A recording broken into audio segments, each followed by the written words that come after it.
प्यारे बच्चों सभी को नमस्कार। मैं विजय कुमार, आप देख रहे हैं देहाती सर यूट्यूब चैनल पर। सभी बच्चों को स्वागत है।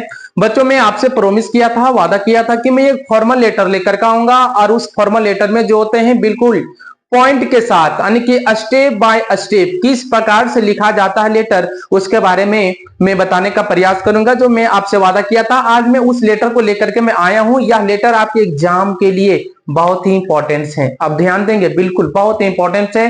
हो सकता है आपके एग्जाम में पूछ दे, या फिर मैं जो पॉइंट को लेकर के मैं आया हूं, इन सारे पॉइंट को यदि आप ख्याल रखेंगे, याद रखेंगे, या फिर आप इस पॉइंट पर लिखने का प्रयास करेंगे, तो कोई भी लेटर हो फॉर्मल में, आपका वह लेटर पूरा बिल्कुल कंप्लीट हो जाएगा और 5 नंबर आपका मुट्ठी में हो जाएगा। आप एग्जाम में 5 नंबर में प्राप्त कर सकते हैं बच्चों। चलिए ठीक है, तो चलिए देखते हैं हमारा क्वेश्चन क्या है।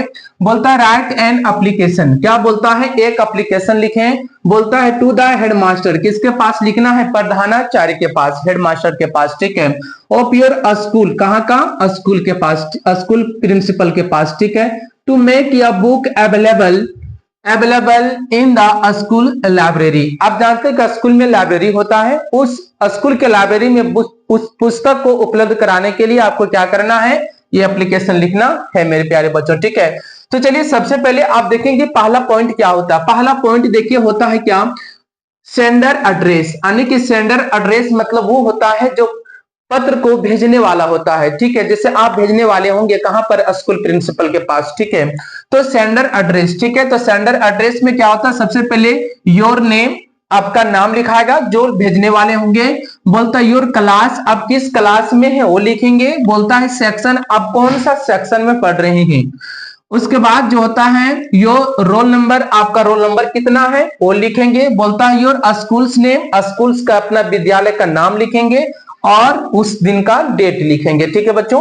तो ये आपका सेंडर एड्रेस में आ जाएगा, ठीक है। उसके बाद देखेंगे क्या है? रिसीवर्स एड्रेस, यानी कि कौन रिसीव करते हैं, ठीक है, कौन प्राप्त करने वाले होते हैं, उसको हम लोग रिसीवर एड्रेस कहते हैं, ठीक है। जिसे आपको लिखना मोस्ट है। आप ध्यान देंगे, कम से कम यहां से आपको लिखना बिल्कुल मोस्ट है। जैसे टू लिखेंगे द हेडमास्टर, जो आपका दिया हुआ रहेगा वही लिखना है, ठीक है। टू द हेडमास्टर, और स्कूल का नाम लिखेंगे कि आप कौन सा विद्यालय में पढ़ रहे हैं, ठीक है। उसके साथ में स्कूल का एड्रेस, यानी कि स्कूल आपका कहां पर है, ठीक है। तो जगह का नाम लिखेंगे।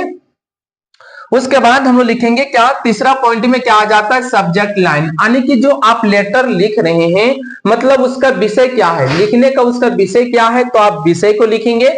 जैसे क्या है देखिए, सब्जेक्ट में क्या है? Request for ability of books in the library, यानी कि बोलता है देखिए सब्जेक्ट में क्या है? रिक्वेस्ट करना है कि अवेलेबिलिटी, उपलब्ध किसके लिए? बुक को उपलब्ध करवाने के लिए लाइब्रेरी में, ठीक है। तो उसके लिए मैं सब्जेक्ट में ये डाला हूं जो आपको ये प्रश्न में दिया गया है, ठीक है। तो सब्जेक्ट में वही डालना जो आपको जो प्रश्न में दिया रहेगा, ठीक है। उसके बाद देखिए क्या है? रिस्पेक्टेड सर या मैडम, सर हैं प्रिंसिपल आपके, कहीं सर हैं है ना, तो आप रिस्पेक्टेड सर लिखेंगे, और कहीं मैडम है तो मैडम लिखेंगे। तो उसको क्या कहते हैं? देखिए सैल्यूटेशन, ठीक है। तो इसको आपको याद रखना है। तो आपको ये क्लियर हो गया पहला पॉइंट कि सेंडर एड्रेस में क्या डालेंगे, रिसीवर एड्रेस में क्या डालेंगे, सब्जेक्ट लाइन में क्या डालेंगे, सैल्यूटेशन में क्या डालेंगे। तो आपको ये क्लियर हो गया है। आप देखेंगे उसके बाद जो होता है, यहां से देख रहे हैं, आपको जो होता है क्या करना है, यहां तक, इसको हम लोग क्या बोलते हैं? बॉडी ऑफ द लेटर, यानी कि लेटर का बॉडी, हाव भाव, जो लेटर का हम लिखेंगे वो हाव भाव लिखना आपको, ठीक है। तो आपको लिखना क्या है वो विषय को यहां पर आपको लिखना है बॉडी ऑफ द लेटर में, ठीक है।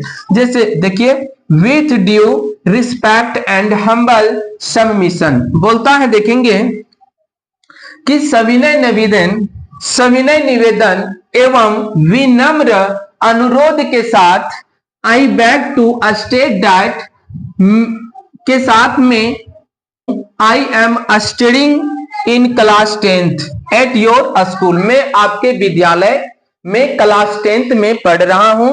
बोलता आई वांट टू गेट या book of English grammar from the school library. बोलता है आई वांट टू गेट, मैं आई वॉन्ट टू गेट या बुक, मैं एक किताब प्राप्त करना चाहता हूं इंग्लिश ग्रामर यानी कि इंग्लिश का व्याकरण फ्रॉम द स्कूल लाइब्रेरी, कहां से? स्कूल लाइब्रेरी से। ठीक है, बोलता I have not got it as yet, जो अभी तक मुझे नहीं मिला। बोलता I am feeling that the school library does not have sufficient number of this book, बोलता आई एम फीलिंग, मैं महसूस कर रहा हूं कि द स्कूल लाइब्रेरी यानी कि school library does not have sufficient number of this book, इस बुक जो होते हैं पर्याप्त संख्या में उपलब्ध नहीं है। बोलता है आई देयरफॉर रिक्वेस्ट, अतः मैं आपसे अनुरोध करता हूं, you to get more copies of the such books, अधिक संख्या में है ना इन द स्कूल लाइब्रेरी में उपलब्ध कराया जाए। तो बच्चों ये क्या था, यहां से यहां तक देखिए क्या था, आपका बॉडी लैंग्वेज था। उसके बाद देखिए क्या होता है क्लोजिंग स्टेटमेंट, यानी कि हम लेटर को हम क्लोज कैसे करेंगे। तो देखिए या थैंकिंग यू लिख करके क्लोज करेंगे या थैंक यू लिख करके क्लोज करेंगे। बोलता है देखिए लास्ट है कॉम्प्लीमेंट्री क्लोजिंग, यानी कि योर फेथफुली, उसके बाद आप अपना नाम लिखेंगे, क्लास, रोल नंबर और सेक्शन को देंगे। तो इस प्रकार बच्चों आपको point by point importance point के साथ कहीं आप याद रखते हैं तो आपको लेटर लिखने में काफी ये मदद करेगा, हेल्प करेगा, और इस प्रकार से आप पूरे लेटर को कंप्लीट कर सकते हैं। जो यह लेटर आप देख रहे हैं आपके एग्जाम में पूछने वाले होंगे। चलिए बच्चों सभी को समझ में आ गया होगा। सभी को धन्यवाद, थैंक यू, जय हिंद।